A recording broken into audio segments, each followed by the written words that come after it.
My portfolio needs to be fat and big and thick because I'm trying to get rich. Welcome to the Joyage Kingdom. In today's video, we're going to be doing a full NFT, crypto, stocks, any kind of investing financial guide, basically. When you break it down to fundamentals, it's actually very simple and very easy to follow. And so I'm going to break it down for you in today's video, so I hope you stay till the end. I'm pumping out videos every single day for you guys, trying to bring you the best NFT content in the game. You guys know the Joyage Kingdom is taken over. As always, my goal is to instill the knowledge and confidence it's going to take to navigate this metaverse on your own one day. So if that sounds good to you, you know what to do. Smash that thumbs up button, subscribe to the channel, join the kingdom. If you're not already following me on Instagram and Twitter, there are reasons to be following all my social medias. Make sure you follow me there. Links are in the description below. This video is brought to you guys by Subducks. As always, the channel is sponsored by Subducks because the Joyage Kingdom partners with projects doing it right, doing the fundamentals right, having a strong team, core values, and sticking to them and actually doing things toward that direction. So we're partnering up with the best projects in the NFT world. Let's get into the video.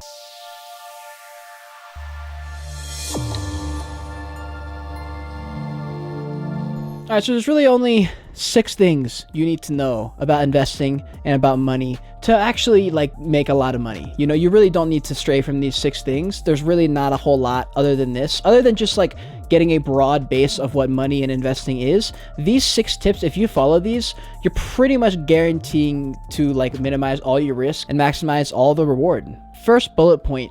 Make sure you're researching and watching a lot of content around the NFT or the crypto or the stock, whatever you're interested in. Make sure you're watching a lot of content about that, right? Pick a few that you like, that you think are interesting. Maybe your favorite influencer is a big fan of them, and do some research. Read a few articles, watch a couple interviews, watch a couple animated videos of people explaining the token, the NFT or whatever. Do that bit of research so that if someone asks you why you bought into this NFT or crypto, you can actually tell them. That way you know for yourself. For a reason I'm going to get into later in the video, you want to be very sure of why you're buying whatever you're buying right before you buy it, because it's going to impact how you do later on in the trade. We're going to get to that later in the video. The second thing is accept that you'll probably lose a lot of money in the very beginning, no matter what you do. Even if you follow all the rules, you end up still getting burned, because honestly, nothing can replace experience. You got to go through your first bear market to understand that. You know, there's just no way to understand without it. So just accept that and take it as a pay to learn. That's how I look at everything. Pretend you're in Chuck E. Cheese or Blackbeard's Cove and be like, you know what, I just got to be here, and it's expensive to play in this world, but this is the future, so I'm going to dedicate my life to it. Third thing is dollar cost averaging, learning what this is, doing it in and doing it out of the market. It's important that you guys know what dollar cost averaging is. Dollar cost average means you're putting in portions of money you want to invest. So say per month you say $400 I'm going to invest. I want to invest $400 every single month. So instead of dumping it all on one day, all 400 into one stock or something, dollar cost averaging says, why don't we split it up $100 a week? Every week you pick a stock, or you just do the same stock and you wait for a dip, you dollar cost your way in. And then if it pumps up a lot and you want to do some trading, you take profits. If not, then every time it dips, you just buy some and you buy some and you buy some. You don't ape in and buy everything. Currently right now, I'm averaging back into the market right now for crypto, and I'm just going baby steps, you know, just a small few investments here and there, trying to diversify a little bit and just kind of build and build and build. So essentially this bullet point saying just trade opposite of what everyone's doing. If Bitcoin is crashing, you're buying Bitcoin. If Bitcoin's pumping, you're selling it and you're making profits. You can type in crypto fear and greed index on Google and see what the general sentiment is based on just everything on the internet about this stuff. And if it says extreme fear, then it's all right, well, probably a good time to buy. If it says extreme greed, then that's probably time to start taking profits. Fourth bullet point, invest with conviction, not everywhere. Don't forget why you invested. So this is that point I was talking about earlier in the video, okay? When you know why you bought into a project, when you're confident in your buy, 6 months later down the line, if it crashes or the market crashes or something goes wrong, they mess up, you're not going to panic sell, because you're going to be like, no, I remember why I bought this project because of these ideals. As long as those are the same, nothing changes. I'm just going to keep buying, right? Now, if those things have changed, then that's where you rethink why you got into that project. And that's a good thing then, why you thought about it, because otherwise you're just kind of going in blind, and it's just dumb to do that. So know why you invest into a project. If it has real use case, people are asking me what cryptos to buy, and I'm like, yo, just start simple. Ethereum and Solana, dude. People are using Ethereum and Solana for NFTs.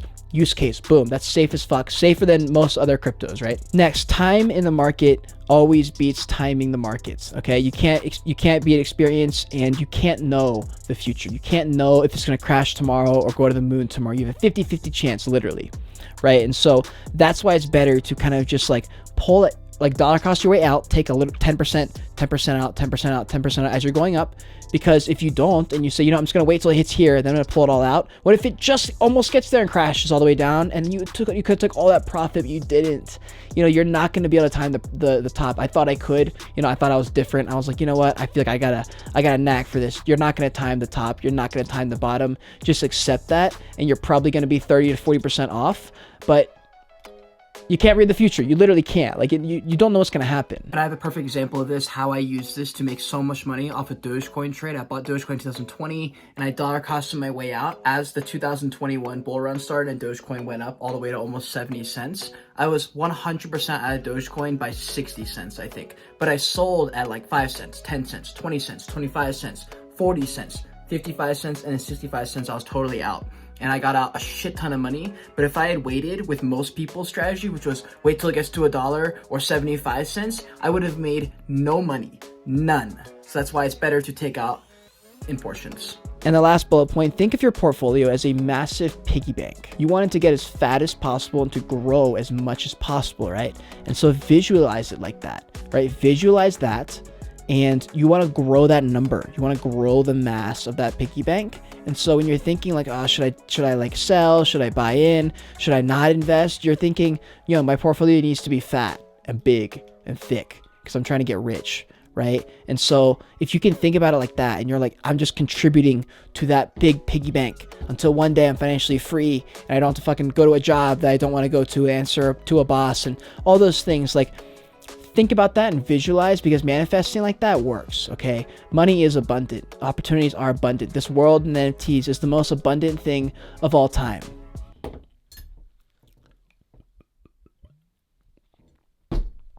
And that's about it, okay? Just download a fucking whatever app, download Robinhood or Coinbase or something, get started. Know that you're not gonna know what you're doing, okay? It's fine. You're not supposed to know, okay? Everyone who got in a few years ago didn't even have YouTubers telling them what to do. Like when I signed up for MetaMask, there was nobody making tutorials on how to do MetaMask. I guessed. I had no one to talk to, nobody to call. Discords weren't really a thing yet. I was like, bro, what the fuck do I do? You just figure it out. Okay, now you have all these resources, but don't, like in the Discord all the time, I'll see just like very simple questions like, yo, help me with NFTs. I'm like, bro, help yourself with NFTs. Just type in NFTs on YouTube, you know, like take that initiative. All right. And the reason I bring that up is because like, you really don't know how scary it was back then. Like nobody knew what to do if something went wrong. Like there wasn't enough experience in the space as a whole. So something like, if you didn't know how to do something, you literally just like were screwed. I hope this video brought you some value. I hope you learned something. If you did, smash like in this video, subscribe to the channel, join the kingdom. If you made it to the end, code word is going to be conviction. I appreciate you guys. If you want to see more of me right now, click on one of these boxes on the other side of me. And until next time, continue on your Joyage. Continue to learn and be grateful you're alive watching this video.